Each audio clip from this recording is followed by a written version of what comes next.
उत्तर Korea एक तानाशाही शासन के तहत काम करता है जिसमें किम परिवार समाज, राजनीति और अर्थव्यवस्था के सभी पहलुओं पर पूर्ण नियंत्रण रखता है।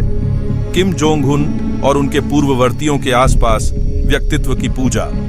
शासन किम जोंग उन और उनके पूर्ववर्तियों के आसपास एक अत्यधिक व्यक्तित्व की पूजा को बढ़ावा देता है। उन्हें पूजनीय नेताओं के रूप में प्रस्तुत करता है जो निर्विवाद लॉयल्टी के योग्य हैं। राजनीतिक दमन।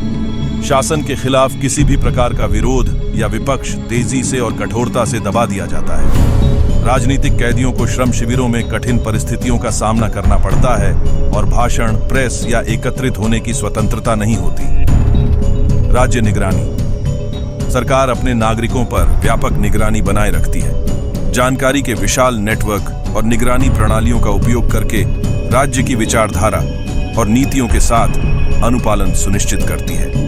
सूचना तक सीमित पहुंच।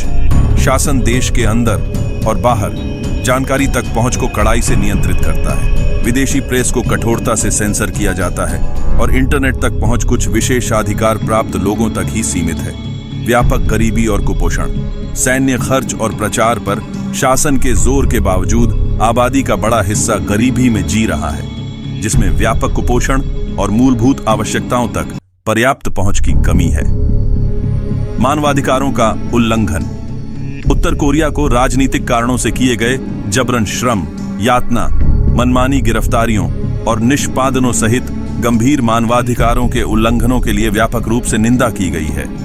परमाणु महत्वाकांक्षाएं। शासन अंतर्राष्ट्रीय प्रतिबंधों और निंदा के बावजूद एक विवादास्पद परमाणु हथियार कार्यक्रम चला रहा है। इससे क्षेत्र में तनाव बढ़ गया है और परमाणु हथियारों के प्रसार की चिंताएं उठी हैं। अंतर्राष्ट्रीय अलगाव।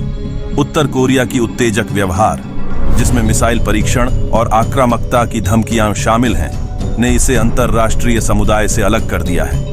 यह संयुक्त राष्ट्र और अन्य देशों द्वारा लगाए गए कठोर प्रतिबंधों का सामना कर रहा है।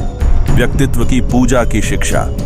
शासन अपने नागरिकों को शिक्षा प्रणाली के माध्यम से बचपन से ही इंडोक्ट्रिनेट करता है, जो किम परिवार को महिमा मंडित करता है और शासन के प्रति सब कुछ से